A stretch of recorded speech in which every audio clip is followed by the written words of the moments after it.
ধুর, আর ভাল লাগছে না পড়তে, যাই ও ঘরে যাই।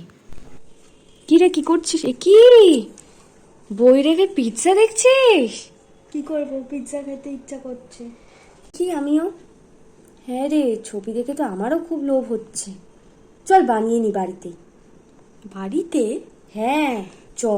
এত পিৎজার ক্রেভিং হচ্ছিল, তাই ফ্রিজ খুলে একবার দেখে নিলাম বাড়িতে কি কি রয়েছে। ব্যাস সেই মতো লেগে পড়লাম। দেখলাম চিলি ফ্লেক্স, অরিগানো এগুলো কিছুই নেই, কিন্তু চিলি ফ্লেক্স তো আমি বাড়িতে বানিয়ে নিতে পারবো, তাই ওটাই বানিয়ে নিলাম। একদিকে আমি চিলি ফ্লেক্স বানিয়ে নিচ্ছিলাম, আরেকদিকে বুবু পিৎজার ওপরে টপিংসগুলো মানে সবজিগুলো কেটে নিচ্ছিল। কিছুই না, দিয়েছি টমেটো, ক্যাপসিকাম আর পেঁয়াজ। সত্যি কথা বলতে ফার্স্টে তো ভয়ই লাগছিল, কারণ ফার্স্ট টাইম বানাচ্ছি এরকম পিৎজা, তাও আবার বাড়িতে। তো একটা ভয় তো ছিলই, কিন্তু শেষ অবধি যেই ভয়টা পাচ্ছিলাম সেটাই হয়েছে। তোমরা ভ্লগটা এন্ড অবধি দেখো, তাহলে ঠিক বুঝতে পারবে। আর ভ্লগের এন্ডে তোমাদের থেকে একটা সাজেশনও চেয়েছি, তো সেটার অ্যান্সারটা তোমরা প্লিজ কমেন্টে করে দিও।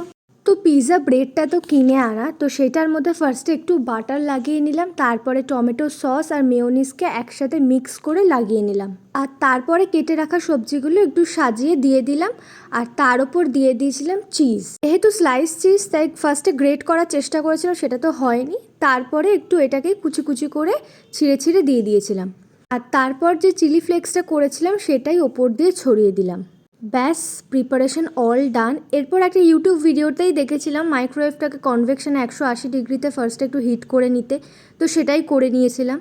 তারপর পিৎজাটাকে এবারে মাইক্রোওয়েভে দিয়ে দিলাম, আর আমি দিয়েছিলাম 6 মিনিটের জন্য। এবার টাইমিংয়ের কোনো প্রবলেম হয়েছে না কি হয়েছে সেটা কিন্তু তোমরা প্লিজ আমায় কমেন্টে জানিও। খুবই মনে এক্সপেকটেশন নিয়ে পিৎজাটা বানানো শুরু করেছিলাম।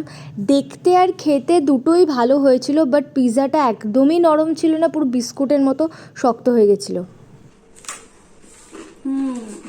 কেমন?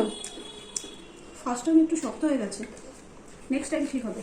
আচ্ছা, কি রে, করতে ইচ্ছা করছিল, খেতে কেমন এবার বল?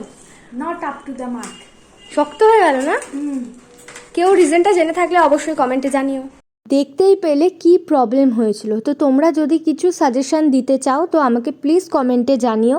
আর আমার ব্লগটা যদি ভালো লেগে থাকে তাহলে অবশ্যই একটা লাইক, কমেন্ট, সাবস্ক্রাইব করে দিও প্লিজ। আমার 700 সাবস্ক্রাইবার হতে আর 3 জনই বাকি, তো প্লিজ 3 জনে সাবস্ক্রাইব করে দিও প্লিজ। টাটা, দেখা হবে নেক্সট ব্লগে।